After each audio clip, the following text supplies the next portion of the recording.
जय हिंद। स्वागत है आपका इंडियन न्यूज़ एनालिसिस के एक नए एपिसोड में।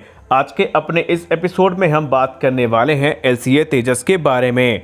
दोस्तों, जैसा कि आपको पता है, LCA तेजस को लेकर के भारतीय वायुसेना ने एक बड़ा ऑर्डर प्लेस किया है, जिसके तहत 83 फाइटर जेट्स खरीदे जाने हैं। अब एक तरफ जहां भारत ने इतने बड़े पैमाने पर ये ऑर्डर प्लेस किया है, तो अब भारत के जो मित्र देश हैं उनका कॉन्फिडेंस भी इस चीज़ को लेकर के बढ़ा कि जब भारत ने इतने बड़े पैमाने पर इतनी बड़ी मात्रा में ये जहाज़ ऑफ़र किए हैं, तो क्यों ना हम भी इसको कंसीडर करें।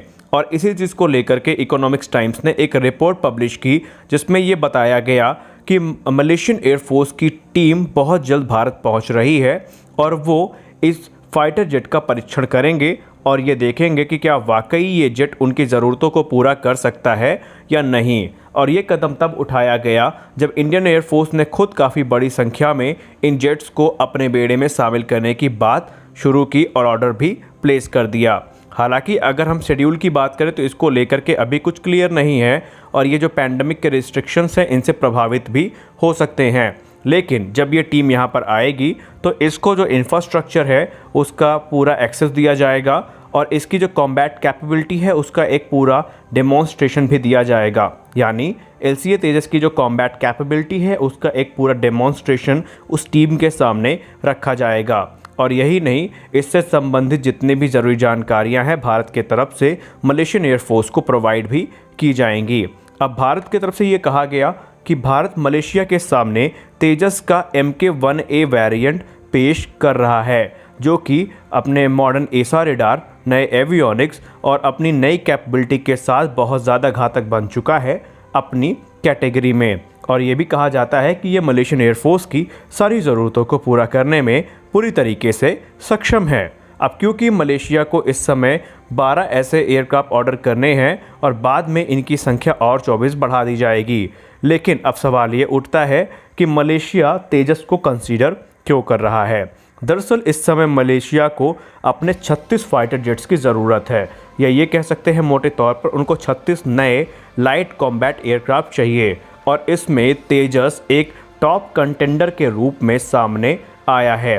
अब यहाँ पे तेजस की जो कॉस्ट है, जो कैपेबिलिटी है, वो अपने दूसरे कंपैटिटर से बहुत ज़्यादा अच्छी है। और यहाँ पे अगर बात रही सेल की, तो ये इंडिया का इंडिजिनस एयरक्राफ्ट है जो भारत खुद से मैन्युफैक्चर करके मलेशिया को बेचेगा। और इसी चीज़ को लेकर के मलेशियन एयरफोर्स काफ़ी ज़्यादा सेटिस्फाई नज़र आ रही है। अब बात करें अगर LCA तेजस की, तो इसे आपको पता ही है कि HAL द्वारा मैन्युफैक्चर किया जाता है और इसके अपने कई सारे यूनिक एडवांटेज भी हैं। सबसे पहली बात तो ये है कि इसमें एडवांस एवियोनिक्स का इस्तेमाल किया गया है। यही नहीं, इसमें जो वेपन सिस्टम है वो भी दूसरे फाइटर जेट की तुलना में काफ़ी ज़्यादा अच्छे हैं।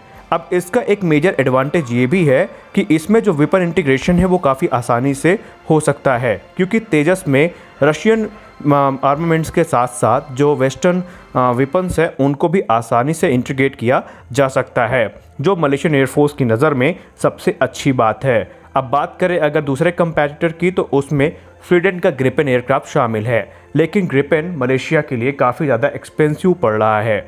वही बात करें पाकिस्तान के GF-17 थंडर की, तो इसमें जो मलेशिया की क्राइटेरिया हैं या पैरामीटर्स हैं, ये उन्हें पूरा करने में सक्षम नहीं है, इसलिए मलेशिया इन जेट्स को कंसीडर नहीं कर रही है। इसके बाद एक और कंपैटिटर पड़ता है, वो है कोरिया का T-50, लेकिन इसके ज़्यादा चांसेस नहीं हैं।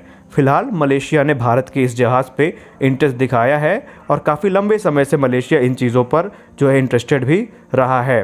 लेकिन अगर हम बात करें मलेशिया के इंटरेस्ट को आगे बढ़ाने की, तो भारत अभी इस चीज़ को लेकर के ये पुख्ता नहीं कह सकता कि जो डील है वो प्रॉपरली साइन कर ली जाएगी। लेकिन जो कुछ भी हो, माना यही जाता है कि मलेशिया इसे कंसीडर करने वाला है। अब बात करें तेजस के एक्सपोर्ट वेरिएंट की, तो सिर्फ मलेशिया ही नहीं बल्कि भारत के कई सारे मित्र देश ऐसे हैं जिन्होंने ऑलरेडी तेजस पे अपना इंटरेस्ट दिखाया है, फिर चाहे वो बांग्लादेश हो या फिर श्रीलंका हो। तो यहाँ पर अब आने वाले समय में भारत एक आयातक के रूप में ही नहीं बल्कि एक निर्यातक के रूप में भी जाना जाएगा, क्योंकि भारत ने अब अपनी जो एक्सपोर्ट मार्केट है उसको बढ़ाने का फैसला किया है, फिर चाहे वो तेजस हो, ब्रह्मोस मिसाइल्स हो या दूसरी चीज़ें हों। तो यहाँ पर ये चीज़ें काफ़ी ज़्यादा मैटर करने वाली हैं। तो हम ये कह सकते हैं कि आने वाले समय में भारत की जो एक्सपोर्ट मार्केट है वो बहुत ज़्यादा आगे जाने वाली है।